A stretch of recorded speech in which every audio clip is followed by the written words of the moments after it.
Wow, praise the Lord. Now, tonight, I'll be teaching us about a very important topic. And today's title will be Beyond Attention.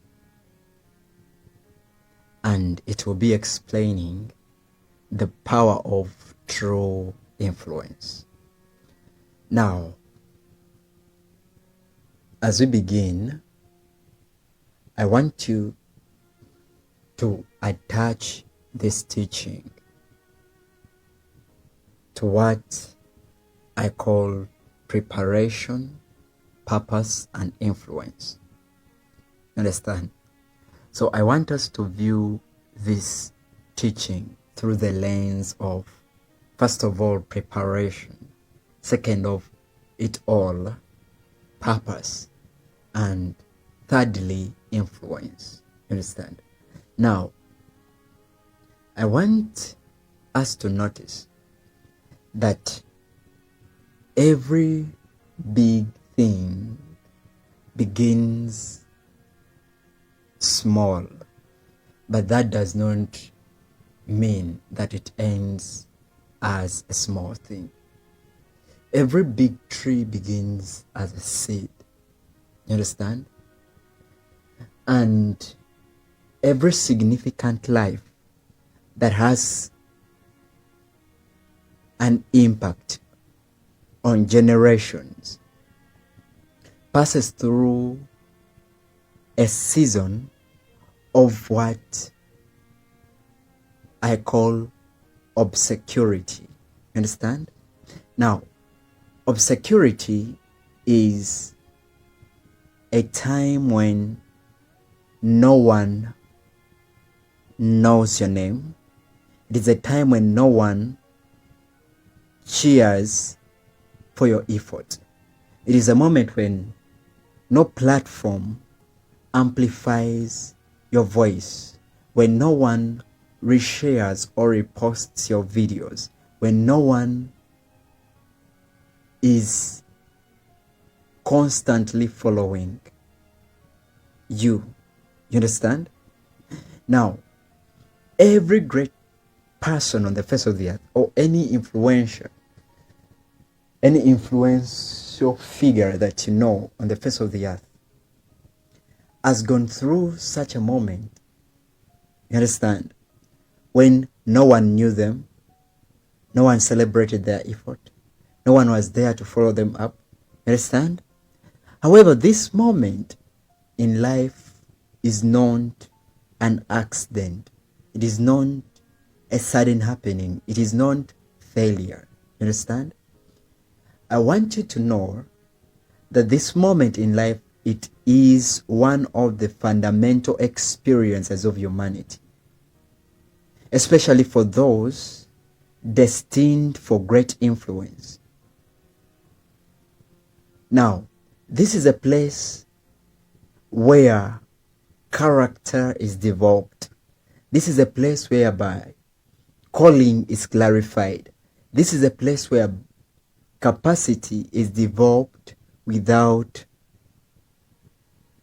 being destroyed by the pressure of public opinions. You understand? So this moment or time when actually there is not a lot of you that is exposed to the crowd, or the moment of hiddenness, this obscurity is the divinely appointed season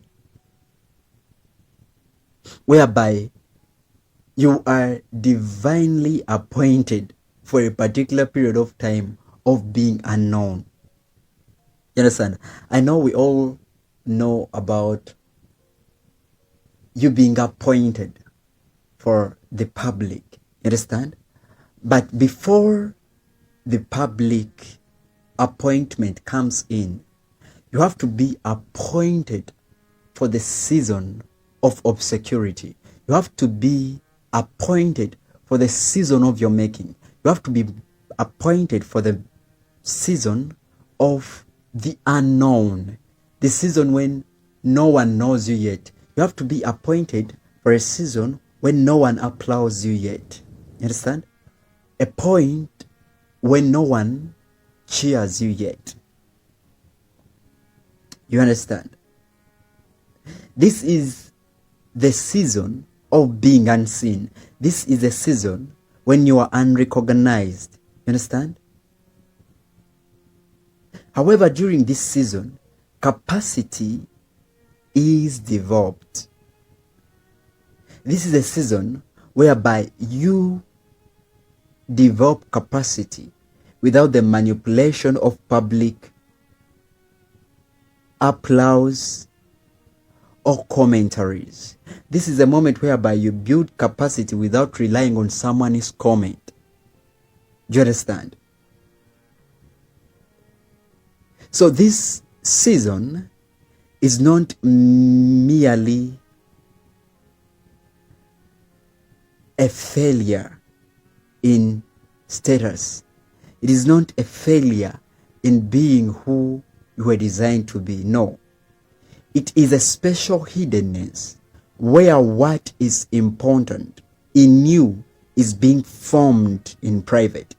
It is a moment whereby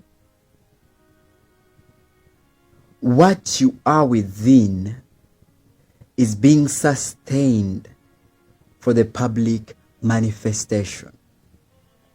You understand?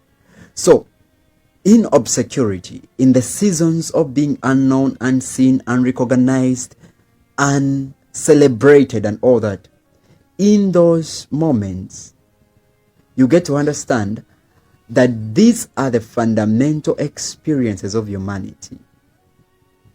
You understand? Especially for each and every person that is destined for greatness.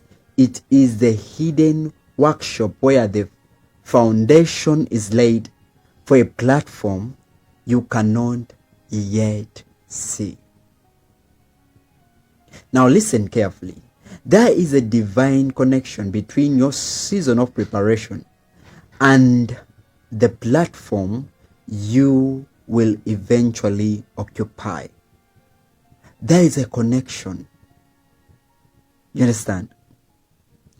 You have to be prepared compared to the sphere of influence that you're supposed to influence.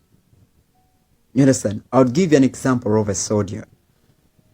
A soldier is prepared differently, and a doctor is prepared differently based on their spheres of influence, based on the areas in which they are eventually going to operate. You understand? So in most cases, your preparation in your area of gifting, your preparation in your mode of operation is connected to that which you are eventually going to become. You understand? Do you understand? So I'll give you this other example. There are moments when a tree is not yet seen outwardly. You understand? And the moment when that tree is not yet seen outwardly, it is a moment of preparation where a seed is being prepared to first of all bear the roots that will enhance the stability of this tree when it grows upward. You understand? So the roots grow downward so the tree can be able to withstand the storms when visibility comes. You understand? The roots grow downward so that the tree may be able to sustain itself when storms come. You understand? So, the foundations are laid deep and strong enough to support the weight of the tree. And so it is that even when it comes to humanity, the foundation has to be laid deeply and strong enough to support the weight of your influence. You understand? To support the weight of your influence. Now listen, every great leader, even in biblical context, such as Moses, he had moments of obscurity. He had moments of hiddenness in the wilderness. Joseph had moments in prison, in Potiphar's house. You understand? David had moments in the field. In fact, even after being anointed as a king, he did not immediately go into the palace. You understand? He went back to look after the sheep in the field. You understand? But the period of time between his anointing and his establishment into the palace was not coincidence. It was preparation. You understand? There are moments when Jesus was merely a carpenter's son. You understand? Supporting his father here and there. You understand?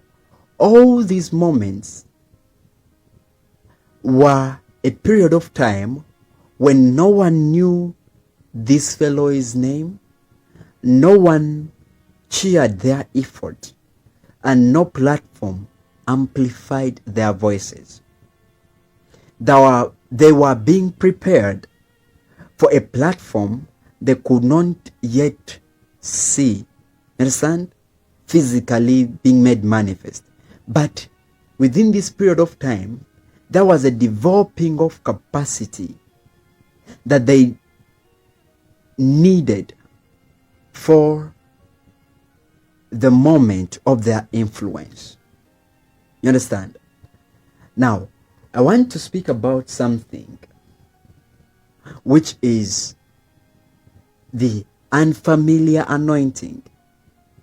And in this, I would like to describe when people cannot receive you at a particular moment. You understand? Now, I want to make this clear that when you emerge from the sacred place carrying something authentic and divinely appointed, you will always face initial rejection. Understand?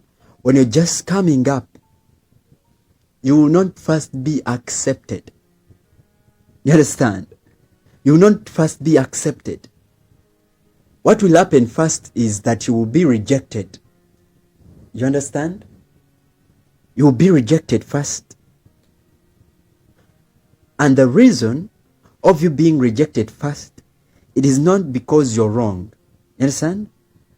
But one of the reasons as to why you will be rejected first is because humanity is conditioned to the familiar. You understand? Humanity is conditioned to the familiar. People naturally feel comfortable with what they already know. You understand? Naturally, we trust things we have seen before. We celebrate ideas, people, and patterns that look familiar because they feel safe for us. Understand?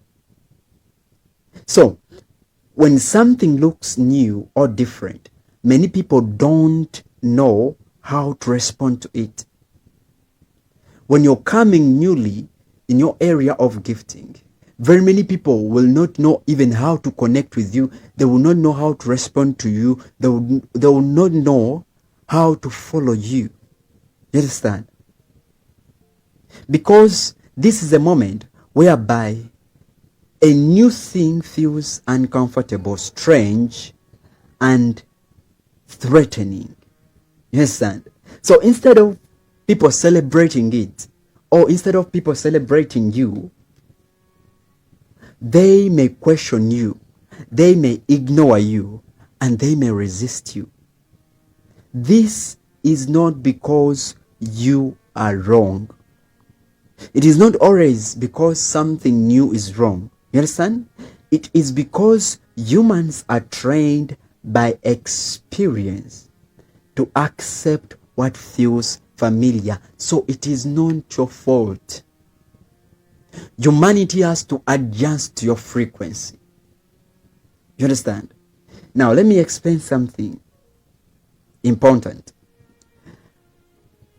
I want us to understand that your unique manifestation will always disrupt expectations. When you carry something different, your gifts, your personality, your calling, or way of thinking, when all these things don't fit neatly into what people expect, you understand? What will happen is that you will be misunderstood. You might even feel out of space. You might even be told that you're being too much or not enough. You understand? And to a greater extent, you will sense resistance even when you mean well. But this disruption is not an error. It is evidence that you were not designed to blend in. You understand? I want you to understand that your uniqueness changes old patterns and systems that rely on repetition. You understand? And anything that challenges the norm will attract attention, both positive and negative. What happens is that when you come newly and emerging, you will challenge the norms. And your challenge will attract both positive and negative attention. So as a person who is rising in influence, as a person who is rising in greatness, understand? You have to understand that two things are supposed to happen. They are a must. You can attract positive attention, but with positive attention, negative attention will also be attracted. Don't think that everyone will clap for you. Don't think that everyone will say, well done. You understand? It will not be so. There will be people who will purely misunderstand you, always. And that is okay. You understand? It is not your fault. That just reveals the capacity of their experiences, knowledge, understand, and limitation to adjust or to unlearn so that they may learn something new that can position them for a better way of experience in life. Understand? Now, I want to speak about something. And what I want to speak about in this particular moment is what God could be doing in you when people have not yet seen you. Understand? And why he first of all will hide you before any person cheers you. Now this is simply because what God is doing in you does not need human approval. You understand? I remember some time back when we were just coming up, young ministers, we have this passion, we have this vision, we have to influence and impact our generation. Understand? At first there is a desire to be cheered, to be applauded, to be noticed, and what? You understand? But as you grow, you get to discover that there is more to this. You understand? I cannot deceive you as a young, influential figure. You understand? As I was still emerging, these were the things that I experienced as in person. And very many of you, I know very many of you are listening to me in different fields of life. And you relate with this experience. At first, you even could feel, why didn't they, why didn't they say anything after me speaking? Why didn't they clap after me saying this? Why didn't they do this? Why wasn't there anyone who reached me out to say, man or woman of God, thank you for the message? Understand? That is simply because you are now just growing up. Understand? You're now just entering into deeper understanding of what it means to be an influential being. You understand?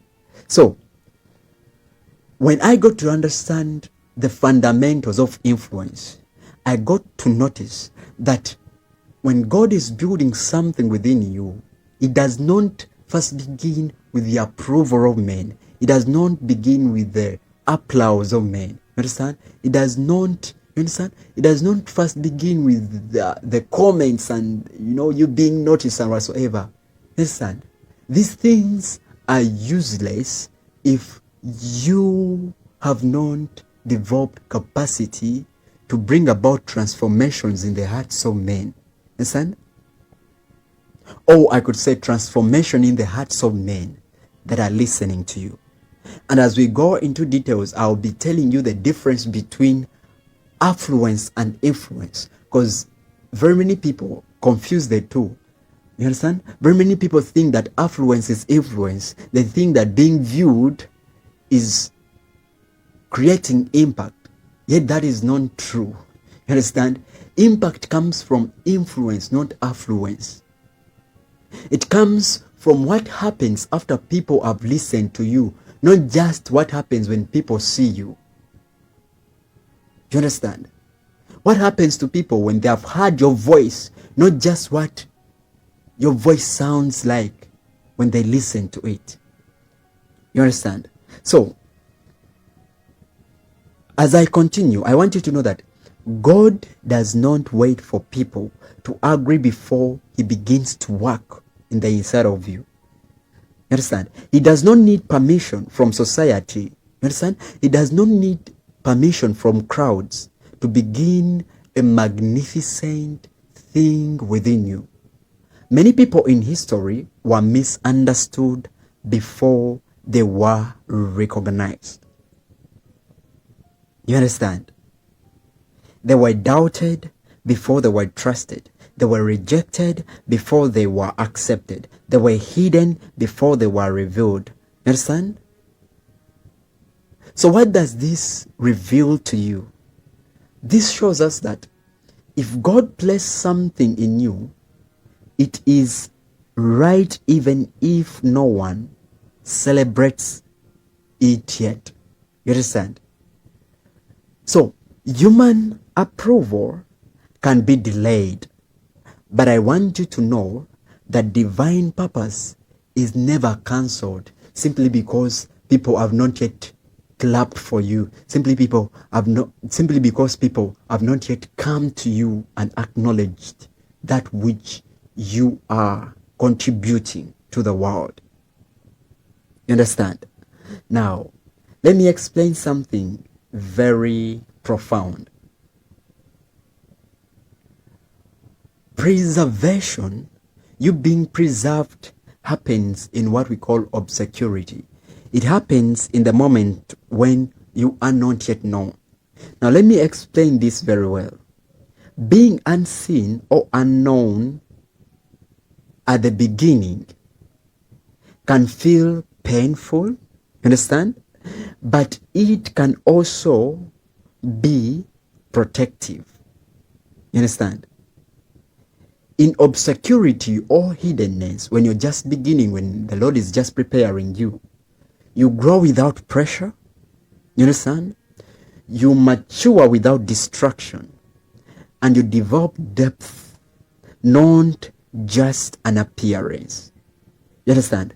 So this season keeps you safe from comparison, pride, and premature exposure, because it allows your roots to grow deeper before your life becomes visible. That's why, to me, obscurity, or a moment of hiddenness, when you're being prepared for something, is not a punishment. It is a preparation. You understand? Now, this is the moment in which you are set apart for a moment that truly suits you. You understand? Truly suits you. I believe that there is a moment in life where each and every human being is most needed. That doesn't mean that the previous days of your life you're not needed or you're wasting time on the face of the earth. No. But it is simply because the previous moments of your existence, you're being formed for the most important point of your life. You understand? Now let me explain this in details. Timing always matters. You understand? If something powerful is revealed too early, it can be damaged. So sometimes God waits until you are ready. You understand? And not only when you're ready, but also when the environment is ready. Because He cannot put you outside into an environment that is not yet well developed or built up to host your capacity. Understand? Or to host who you are, to host your potential, or to embrace your impact. You understand?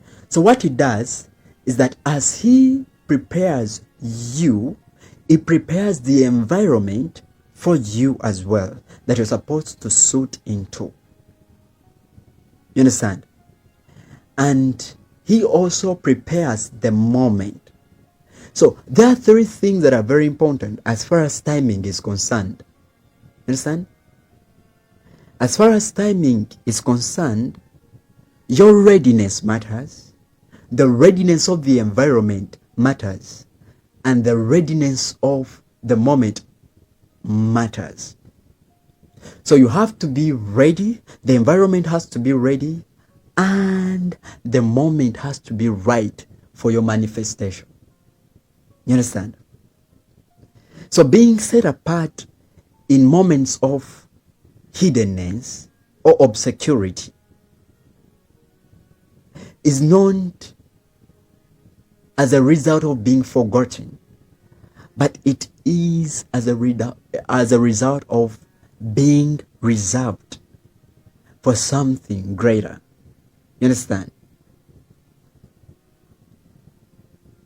Now, another thing is that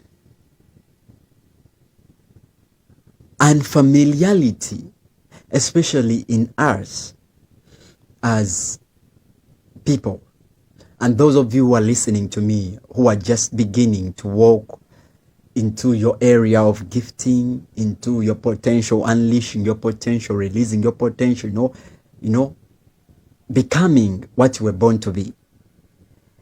In most cases, there is what we call unfamiliarity. You understand? And unfamiliarity expresses itself into your uniqueness. In most cases, you will wonder, and it will disturb you, why you don't look like someone else and why you don't interpret things or perceive things like someone else. Why does your gift express itself like so and so? Why don't you sing like so and so? Why don't you teach or preach like so and so? Why don't you demonstrate the power like so and so? You understand? But let me tell you something.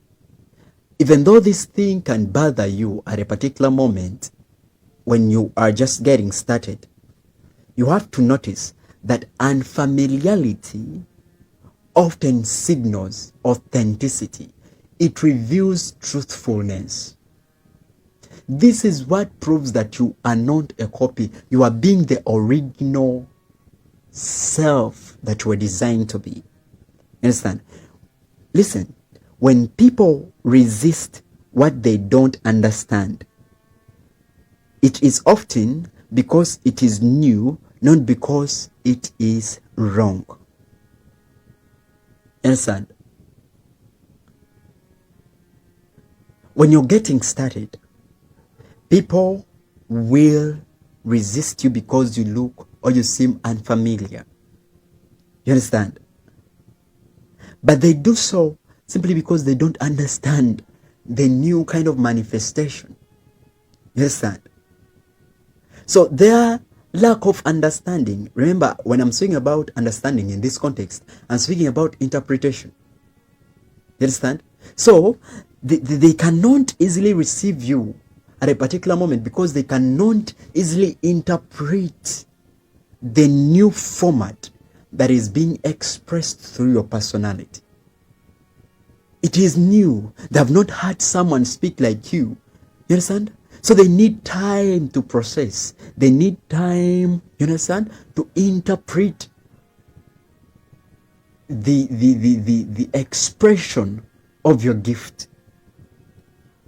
And you give them that time. You understand? Don't take it upon yourself simply because you're just getting started and people are resisting you and not, and you think that you're wrong. No. Give them time.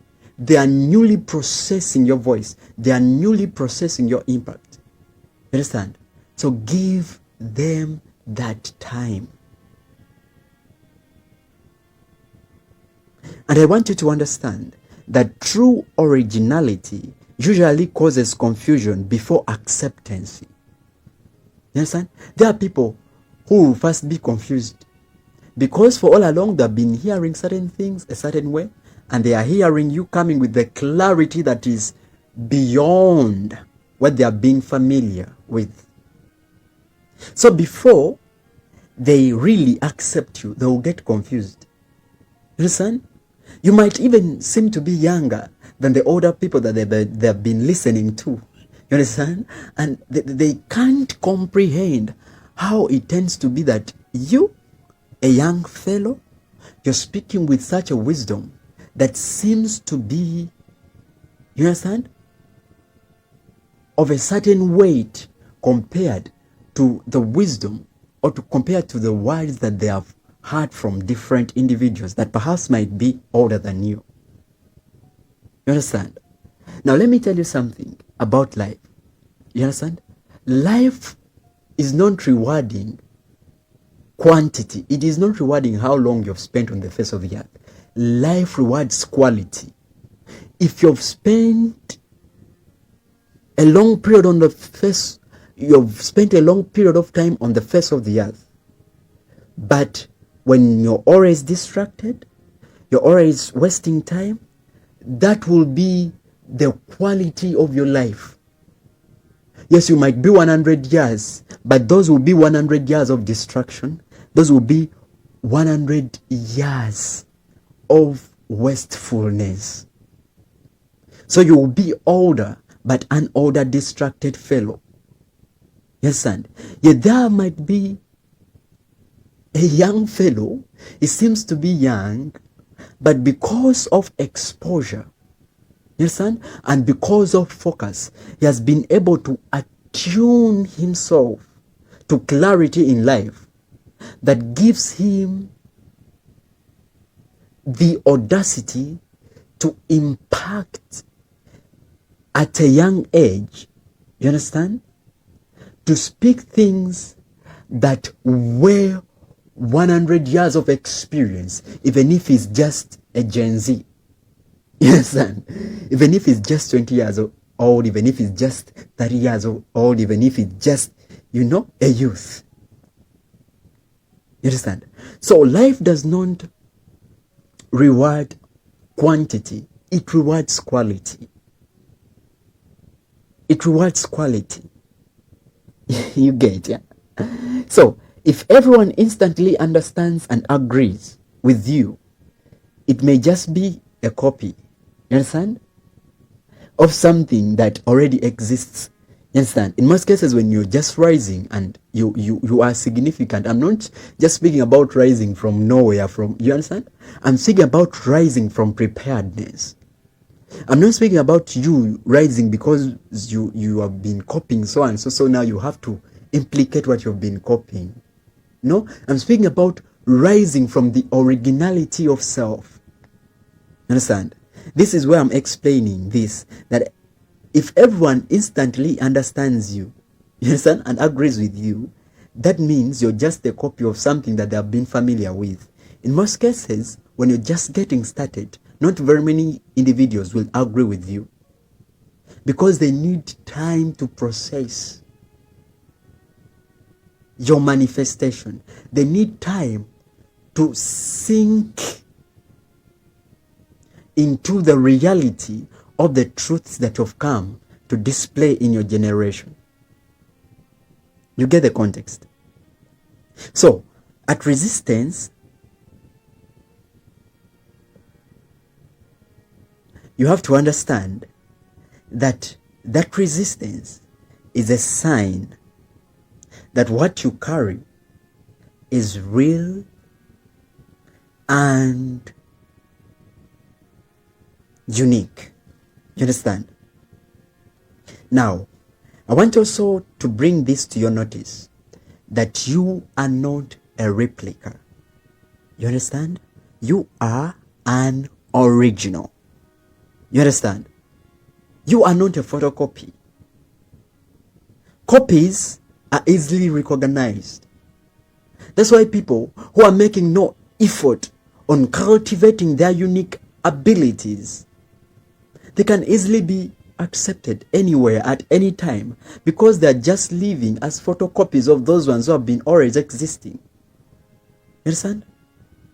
They can enter any door at any moment because they are not yet being prepared for the right doors for them to enter into.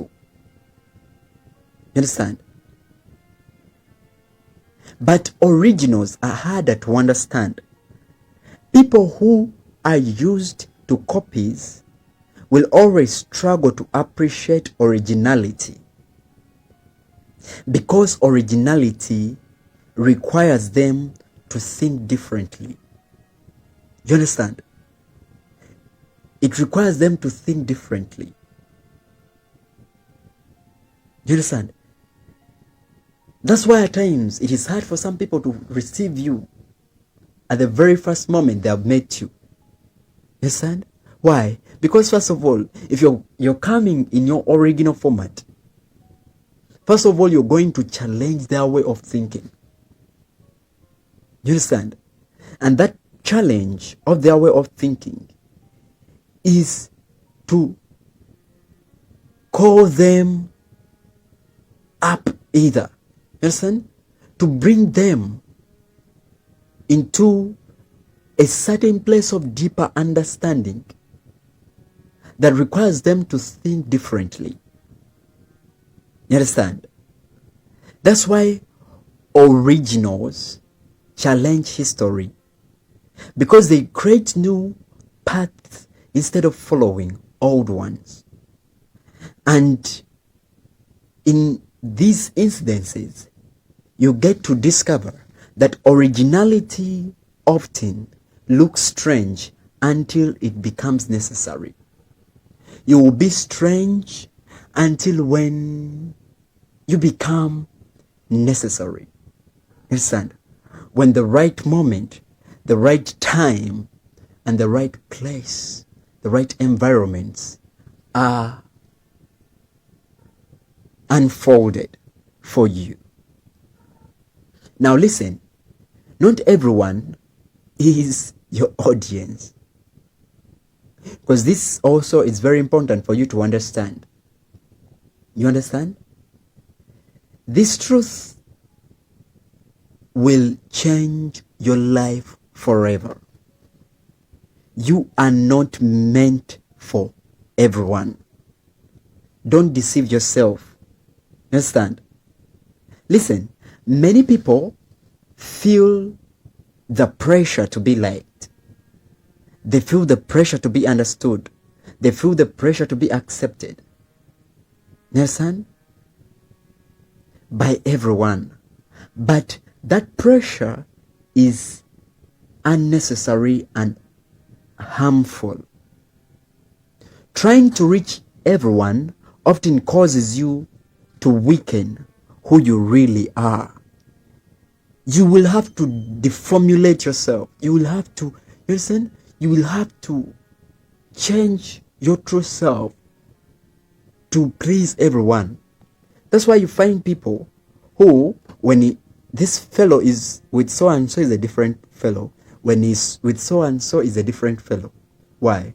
Because they are living as a copy. They are diluting their originality.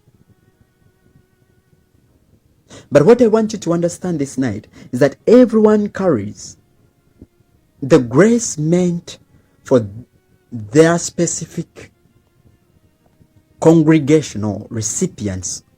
You understand? To each and every man on the face of the earth, I want you to understand that there's a designated or a designed recipient of the grace they carry. You understand? This means what you carry is a gift, and that gift has an intended receiver. Not everyone is built to understand or receive it. That's why in this context, grace is not merely generic. You understand? It is not merely your grace, the grace upon your life is not merely a general thing. It is a grace that was bestowed upon your life with a specific target. You understand? With a specific target. With a specific target. You understand? Now listen. Your voice will always sound different to different people. And I want you to be comfortable with this, and I want you to follow closely.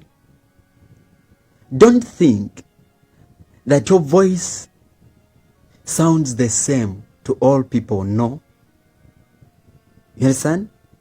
What you say can sound harsh or confusing to some people, yet to others it sounds clear and life-giving or inspiring. You understand? This does not mean that your message is wrong. It means people are listening to you with different hearts, different experiences, and different needs. You understand? It is them, you understand, who determine how they will receive your message. Their experience and the positioning of their heart determines how your voice will be interpreted when it lands into their ears. You understand? It will determine. Just as you see that a radio signal is not broken because someone is on the wrong frequency. It is always there. You understand?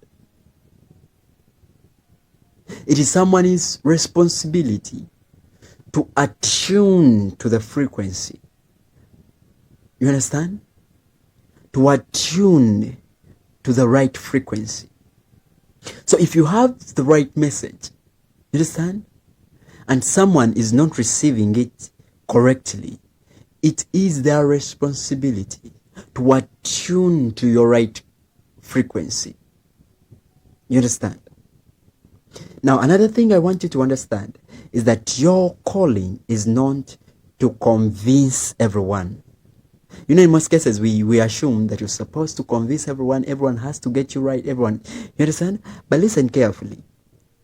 You are not called to argue your value into people. You are not assigned to win everyone's debate or explanation. Your responsibility is to speak truthfully, to live genuinely or authentically or really, understand? And to offer what you carry. Those who are meant to receive it will recognize it. You understand? Convincing everyone will lead to exhaustion. But serving your audience will always lead to what I call fulfillment. I want to give you an example of Paul's call to Macedonia. You understand? I remember when I was reading that biblical context. You understand? Paul wanted to go to Asia, but the Spirit forbade him and his companions. You understand? And when Paul went back, he received a vision. You understand? When a man from Macedonia was asking for his help. This simply revealed that you have an environment designed for you. I know, we all know that the world is the Lord's. You understand? You understand? And its fullness thereof. We all know that. But the Spirit had to forbid Paul from going to Asia so that he positions him in Macedonia, where his help was needed. You understand? So, this showed Paul where to go and who needed what he carried at a particular moment. You understand? You might be carrying a message at a particular moment, but you might be carrying it to the wrong congregation at a particular moment. You understand? So at times you need divine guidance to know where to unleash, reveal, speak that message at a particular moment.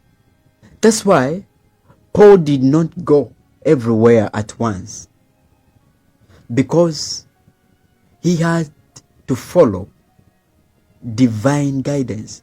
I remember when Paul went into Jerusalem after receiving a prophecy from Agabus. After receiving the prophecy from Agabus, the prophet in the New Testament. You understand? Paul was like, let me just go, even if I die. You understand? You know? Now, these things are interesting, especially when we are learning from those who have gone before us. Understand? You know, there is a moment whereby you have a passion that come what may. You understand? Come life, come death, come what. But, you know, God doesn't want you to lose your life before you accomplish your purpose or your mission on the face of the earth. You understand? So Paul goes into Jerusalem, you know, he struggles, he toils to preach to these fellows, you understand, and to teach them. But while he went to pray in Jerusalem, the Spirit of the Lord told him, leave this place because these people will not receive the truth that you've come to share. So don't assume that simply because you know the truth or you have a message of truth, everyone else will be the right congregation to receive it. You understand? At a particular moment, there are certain environments that you will be instructed to go away from so that you position yourself in the right environments, that there are positioned the recipients that are to benefit from the message that you've come to share with them at a particular moment. You understand? So what does this teach us? This simply teaches us that purpose has a location. This teaches us that grace has an assignment. And this teaches us that impact increases with focus. You understand? You have to know where you are designed to influence. Now, I want also to use another example of the ministry of Jesus Christ. You understand? These individuals altogether that I'm sharing to you about, they had the same word, you understand? But they received different reactions from people. Let me take you into Christ's experience. When he was teaching, some people saw wisdom, some people saw hope, some people saw life. In fact, once upon a time, he was speaking and teaching about him being the bread of life and all that. You understand? And to some people, it was hard to understand. It is written that most of his disciples went away and never followed him anymore. When I speak about disciples, I'm not speaking about apostles. Apostles were different from disciples. Disciples were followers. You understand? The apostles, the 12 apostles were different individuals. You understand? They were designed to be people to whom the foundation could be established later on. You understand? Later long. So, when he was teaching, once upon a time, the most of his disciples went away and they did not follow him anymore. And it turned on to the 12 disciples. And he was like, do you want also to go? Would you wish also to leave? Guess what? These fellows replied and they were like, where should we go? Yet you are the one who speaks words of eternal life. Now, as other individuals saw his teachings being hard to understand, there are individuals who saw his teachings as distributors of life. As others saw his teachings as complexity, there are people who saw his teachings as clarity. Not simply because he spoke or taught differently. It is simply because the hearts of the recipients were positioned differently. That's why in most cases you will say the same things and people will perceive you differently based on where their hearts are positioned and based on how their experiences have conditioned them to receive and interpret the message that they have been given. There are times when you speak sincerely to individuals, when you're exhorting them, encouraging them, and guess what? Individuals will take offense. You're just advising them. You understand? Just enlightening them onto what to do, to make life easier on their part. But people will take offense. They'll begin to say things like, you think, you think you've reached, you think you know better, you think you know what. And in most cases when such things happen, the problem is not you. The problem is not the message. The problem is the position of someone's heart that is supposed to be a recipient. When you view your life carefully, you will get to discover that the very sincere voice that you use, the very kind utterance of your words, has been a source of inspiration to some individuals, yet to others it has been, taken as offense. There are people who have said that you're pride, yet there are people who have heard you and they say that you're humble. So it depends on the recipient's heart and their experience in life. You understand?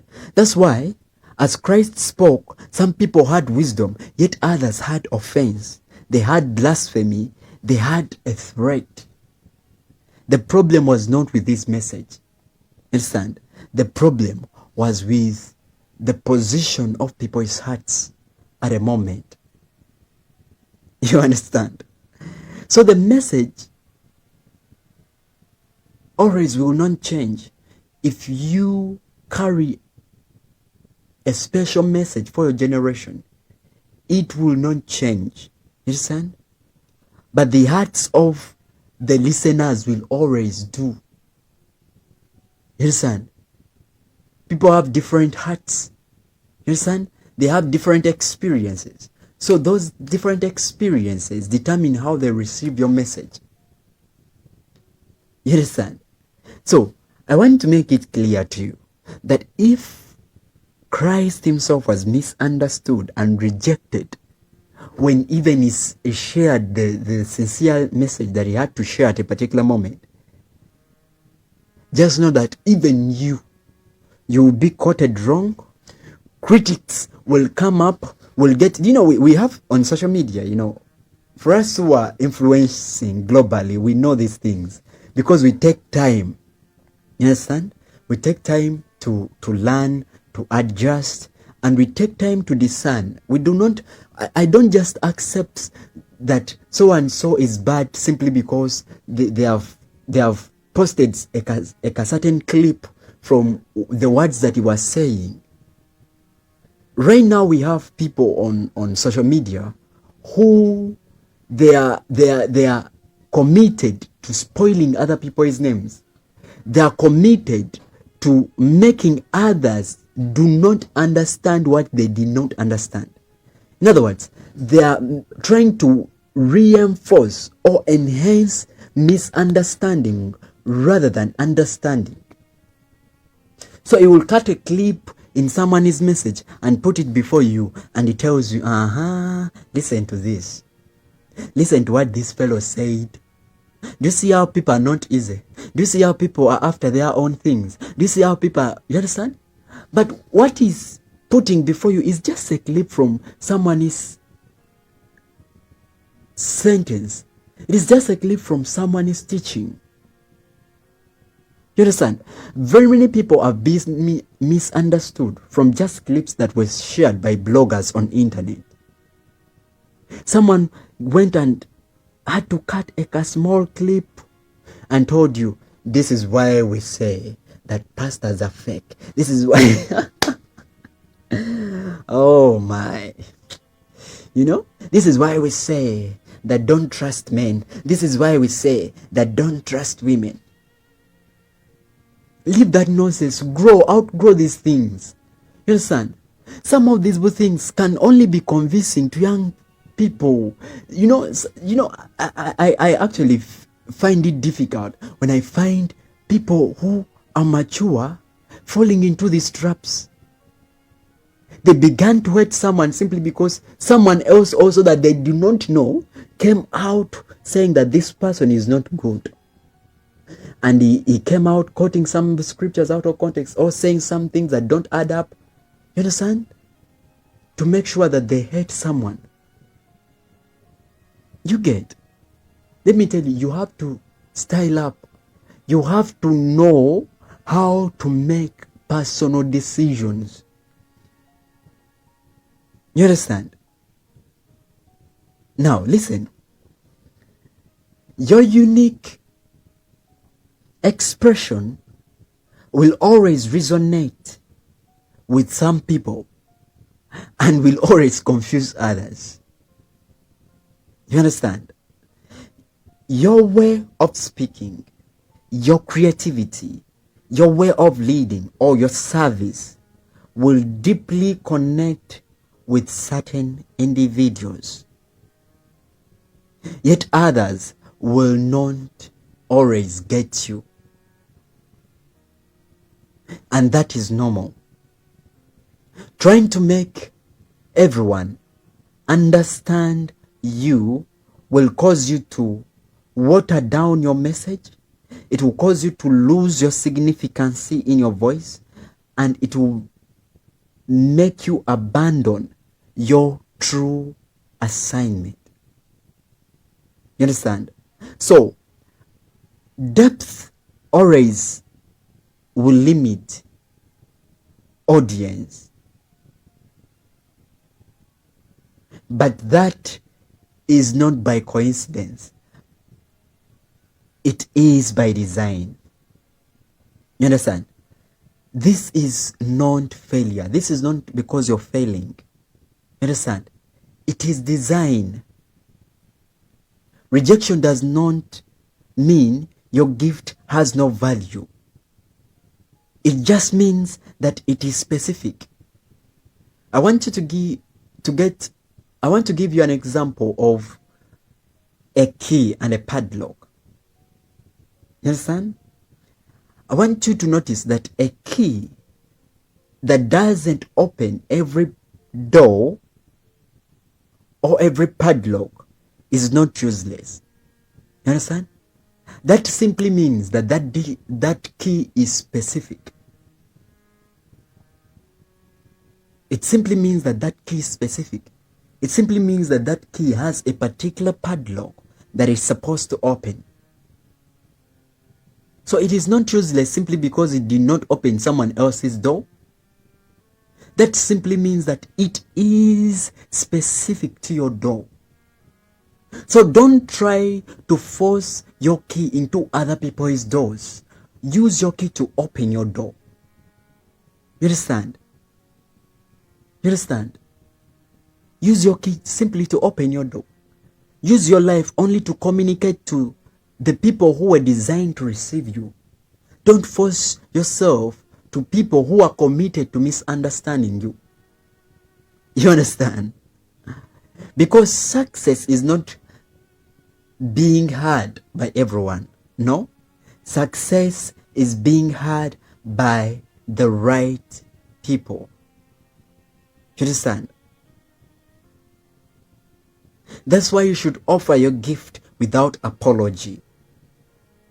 Because the greatest gift you can give yourself is clarity. The greatest gift you can give to yourself is focus.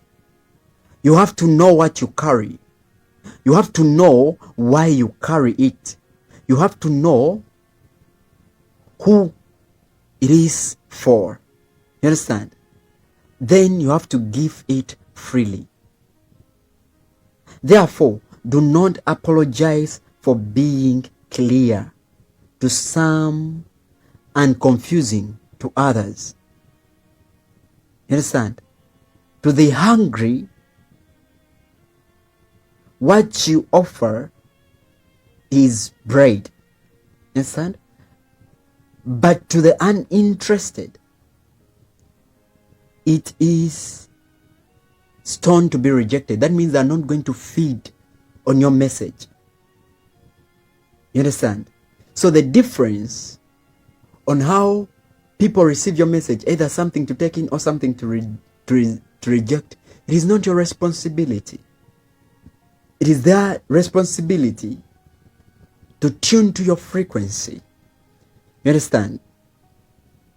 So you are not called to be universal. You are called to be faithful. Speak, serve, create, and trust that those assigned to your voice will recognize it when they hear it.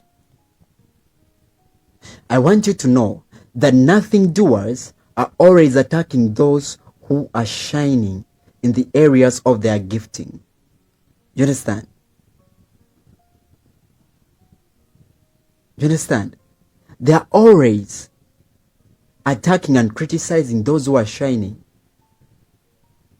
You understand? And this describes a pattern that will always show up in families, in workplaces, in churches, in, online spheres of influence. You understand? People who are not actively using their own gifts will often feel uncomfortable when they see someone else doing so. They will always feel uncomfortable when they see someone actively using their own gifts.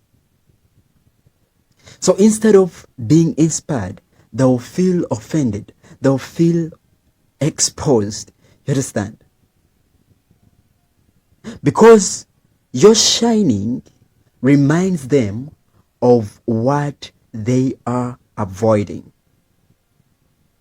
You understand? So, a nothing doer is someone that is not lazy.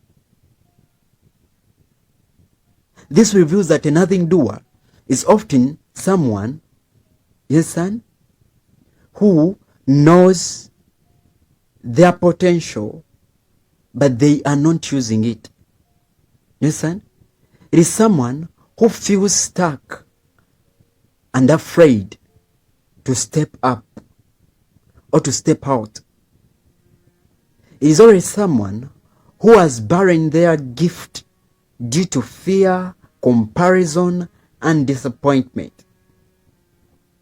So in most cases, when they see someone else boldly walking in their purpose, it creates tension inside them. You understand?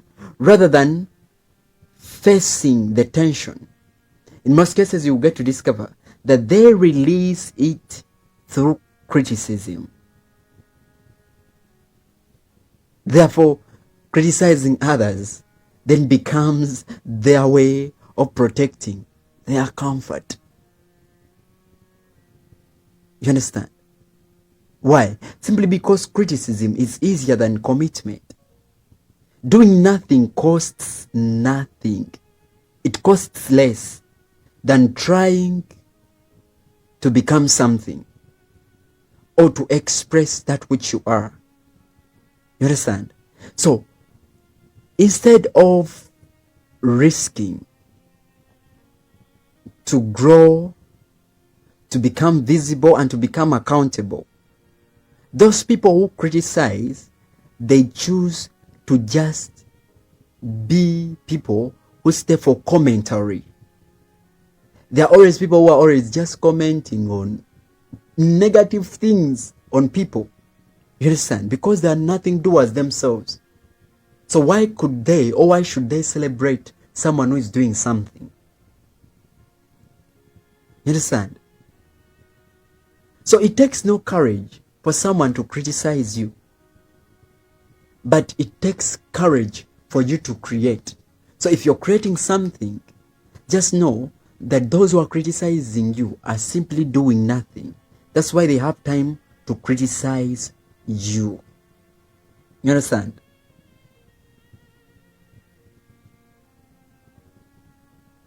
Now, take this as well. I want you to know that the limited mindset of individuals will always cause them to attack. You understand? Critics often operate from what I can call false belief. You understand? People who criticize you, they simply think that everyone must look like them to be true. You understand? And if you succeed differently, they feel threatened. You understand? Because your difference challenges their idea of what right means. You understand? So they also think that everyone must speak like me to be real. You understand? So if your voice sounds different, they call it fake or wrong. But authenticity or originality is not sameness. It is truth expressed uniquely. You understand? Everyone must operate like he was designed to operate. You understand? But it is shocking that people who criticize you think that everyone has to operate like them to be approved. So if your method, you understand, works and theirs doesn't, it exposes their limits of their approach. So instead of adjusting or expanding their understanding, they try to shrink you. That's why don't step back simply because people are criticizing you. You understand? You understand? And I want you to understand that there is an ultimate lie that denial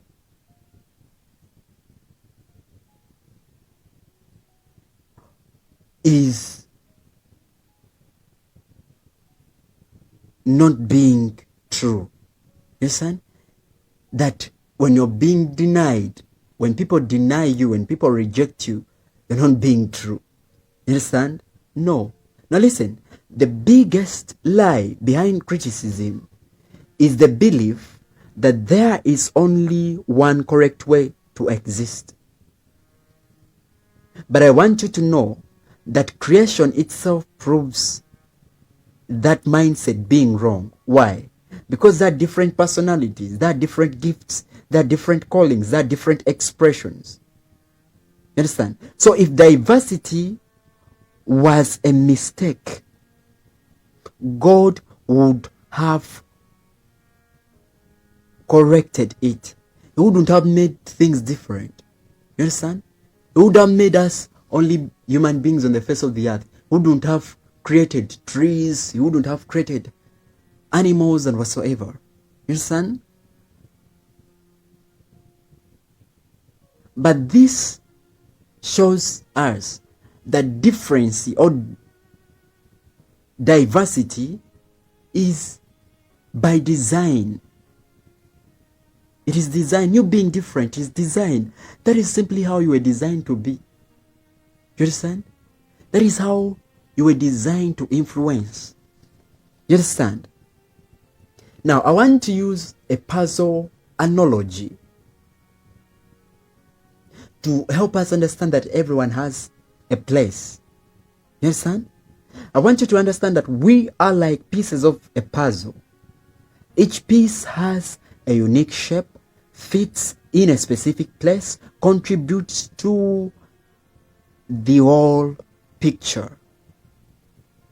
You understand?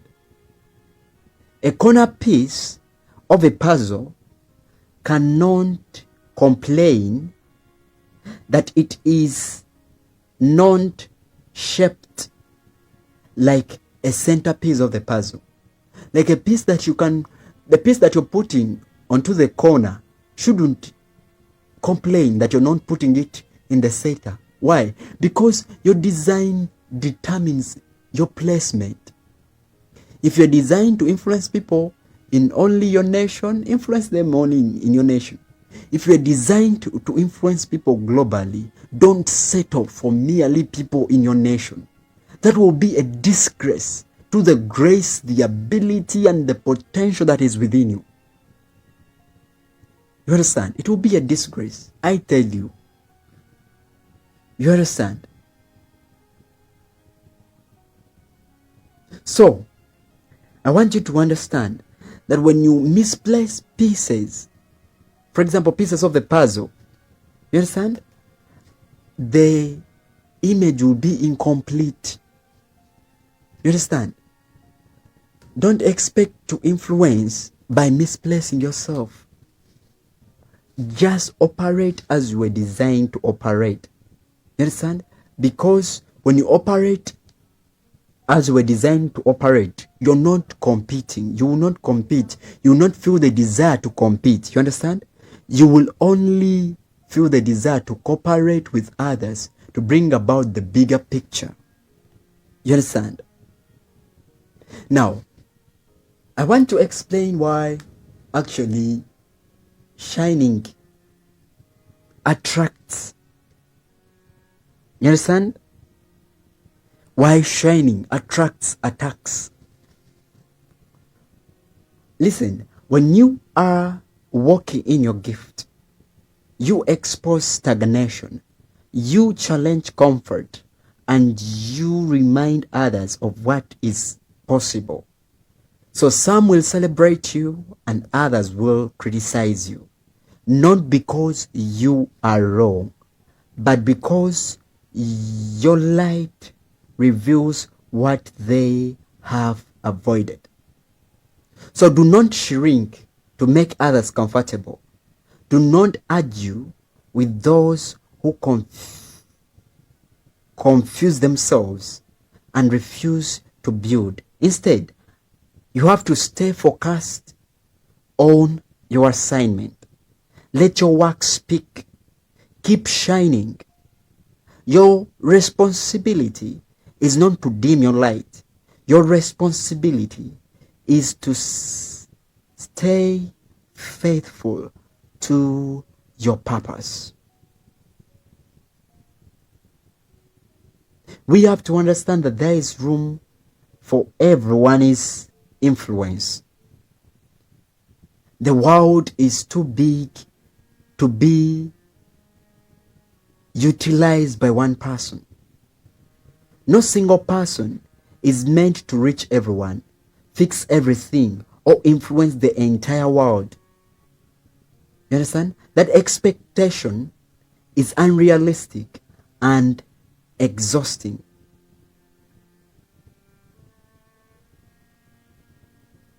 So, each individual is given a specific sphere of influence, a space, a group, an area where their voice and impact matters the most. You understand? Now, your area or your sphere of influence is the people you naturally connect with, the places where your voice carries weight, the environments where your gift works best. It might be your family, it might be your community, it might be your workplace. Understand? It might be your creative field, it might be a small group. You understand? But in those areas, your impact is measured by your faithfulness. You understand? Many people burn out because they carry or they try to do what others were designed for. But when you focus on what you were assigned, who you were assigned to, how you were designed to serve, life becomes lighter and clearer. You understand? You don't need to compete for space that was never yours. Do you understand? Because comparison comes from forgetting your assignment. When you truly understand your sphere, you stop measuring yourself against others. You stop envying their results. You stop minimizing your own impact. Someone else's success does not mean your work is less important. It simply means they are working in a different area. You understand? So where competition says, if you win, I lose, I want you to understand that completion says your success helps complete the bigger picture. Instead of saying that, oh, when someone is winning, I'm losing. Simply because you're complete within yourself, you begin to say that, oh, wow, what they are doing actually is completing a bigger picture because I cannot do all this alone. Listen, you cannot be in America and in Uganda at the same time. So if you see a man influencing in America, celebrate them. You understand? If you see a man influencing in Africa, celebrate them. You understand? When everyone stays in their lane, or in their line, or in alignment, the work gets done faster. The impact is then greater, and the burden is shared. So you don't replace others in this world.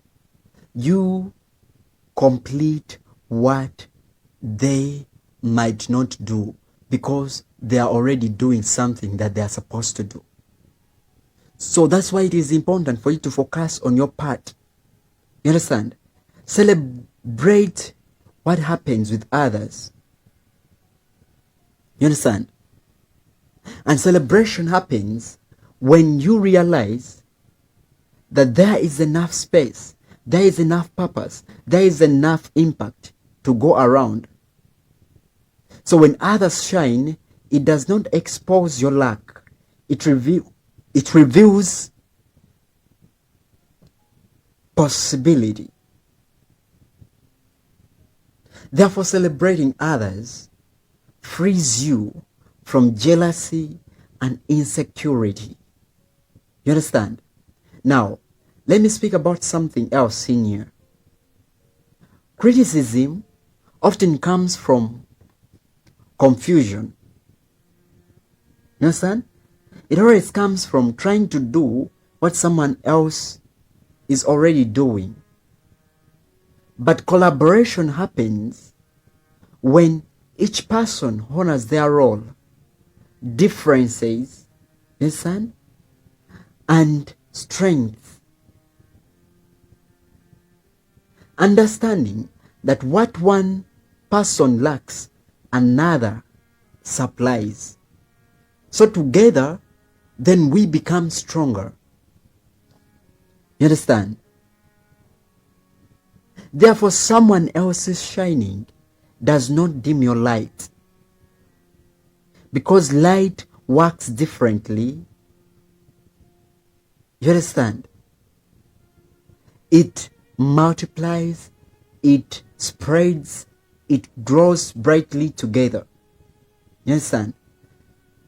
So, when many lights are on, you get to understand that more of the world becomes visible.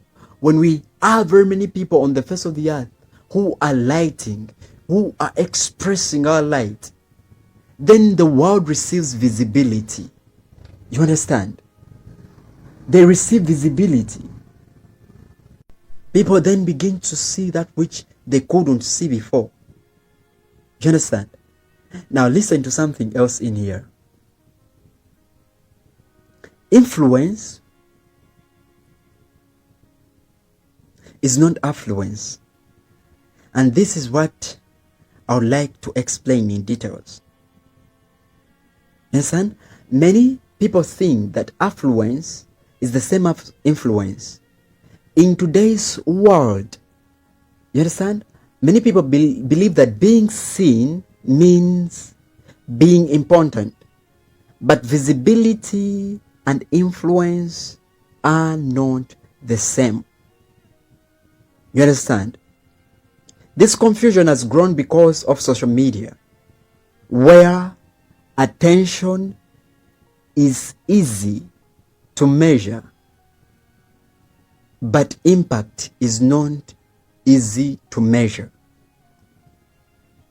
Affluence is about large numbers of followers, likes, views, and shares. Being talked about, being visible, that is affluence. And it measures how many people see you, not how many people change because of you. You understand? That's what we experience with comedians. You understand? You understand? That is simply influence. You understand? Except your comedy is teaching or transformative. But if it is just merely making someone to laugh, you understand? That is simply entertainment. And it will easily fade away when these people face challenges or when they face real life. So, to all young people, don't confuse affluence with influence. You understand? Don't confuse how many people see you with how many people change because of you. You understand? Because affluence is being seen, but influence is bringing about impact. So what influence means? Influence is all about impact. It's all about growth. It's all about change. It's all about empowerment. It is measured by what happens after people have seen or encountered you. You understand? At times, influence may grow slower compared to affluence, but when influence grows or develops, it develops deeper. You understand? It develops deeply, it encourages, and it enlightens. You understand?